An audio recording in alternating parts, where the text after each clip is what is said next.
Welcome, folks. So here's Euro USD. This is today's price action. So today we had unemployment claims. So that was the news that we had. So but before we get to 8:30, where the news release was, we had London Open kill zone. So this is the 30-minute chart. So today we had this inefficiency right here. We had this inefficiency, which was at premium level based on this low to this high. This was at premium. So we had that inefficiency. So mark that, and then we extend it through. So as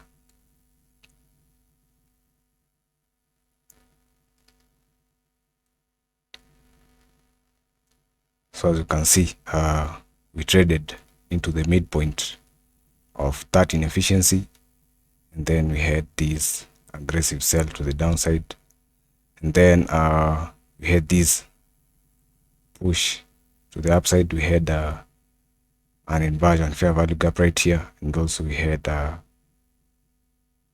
fair value gap here. So we had two premium arrays right there. So we had that, we hit that, the midpoint of this inefficiency right there, and then we had this aggressive push to the downside. So the aim was the midpoint. So this green rectangle notes the daily fair value gap. So we had that. So yesterday we hit the midpoint. So even today that was the draw, and the low of this low, yesterday's low. So and eventually we trade into this, you can call it 75% of this inefficiency. So that was it for London, and that was a continuation for New York. So mostly what happens is London will always most of the time either give us the low of the day or the high of the day. So as you can see right here, we had London giving us the high of the day. We don't know yet if price will move to the upside and overtake what we have here, but mostly you can see London gives us the low, either the high or the low of the day. So as you can see right here, we had London giving us the high of the day, and then New York giving us the low of the day. So that was it. So if we jump into the 1 minute chart, but before that we had this. The reason why we couldn't use this as a drawn liquidity for price to come into during London Open and then continue to the upside is because if you take your fib, anchor it to this high, from that high to this low, this is at premium, and you are looking for here you are already at premium based on two, you can say on two factors. We had this dealing range, and also if you check on the midnight opening price, that is where the midnight opening price was. So as you can see, let us mark that. So we had that. So that's the midnight opening price. So while we were above here, we were at premium based on this price range, and also based on the midnight opening price. So we only went up to a premium. Whatever was at premium was this fair value gap. So we traded into that. We traded into the midpoint of that inefficiency, and then we had this sell-off. Even here, as you can see, we only went up above the midnight opening price. And if we take your fib from this low to this high, this fair value gap is at premium. And while we are at premium, we are above the midnight opening price. So the midnight opening price is always so important. So we had that being treated as an inversion fair value gap, which was later used, as you can see here, to push price further downside. So we can mark that.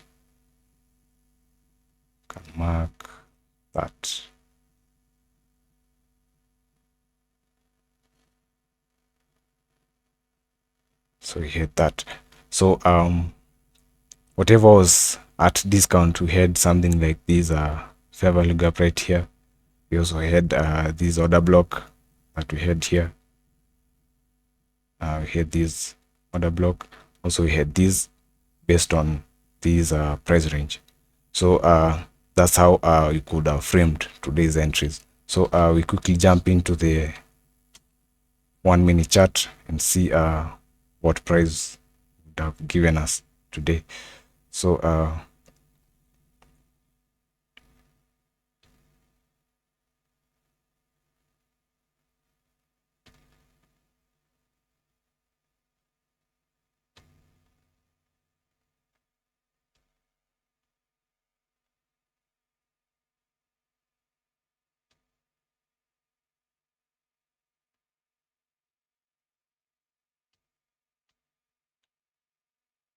So this is a business of London. So at exactly 2, we had a sweep above these relative equal highs right there.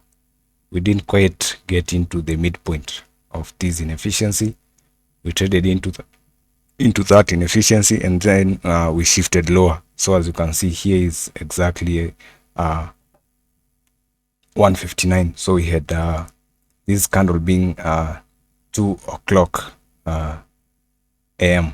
So we had that. So while price was moving to the upside, this would have been your entry short, and your stop be placed just above the midpoint of this inefficiency, or maybe just above this high, because we had already taken a sell side. So so that would have been an entry short right here.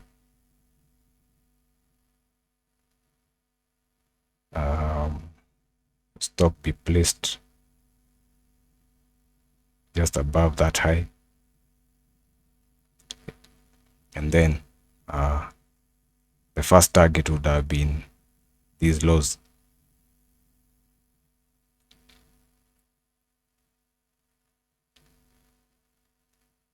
So the first target would have been these lows, which would have given us a total of 7.1 at trade.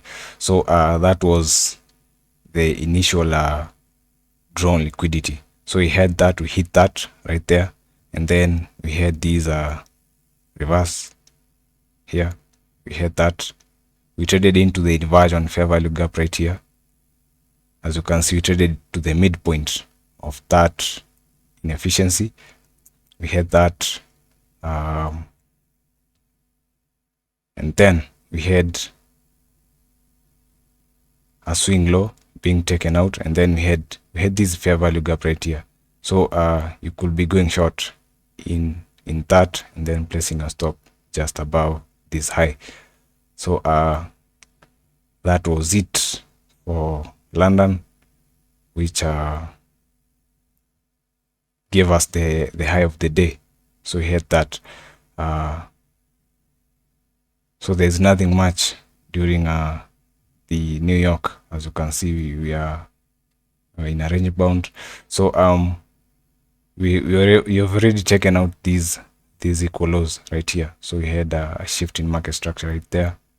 Entry long, stop loss right below that low, and then aiming for these relative equal highs right here.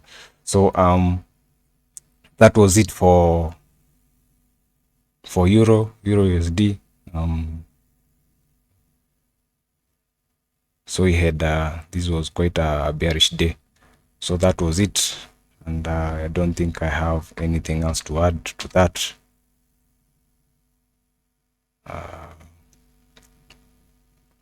So yeah, that was it. So if you could have held more of this, it would have given you something to do with if you could be aiming for the midpoint of that inefficiency. That would have been a 28.75 hour trade. So I guess that's it for today, and until I see you next time, be safe.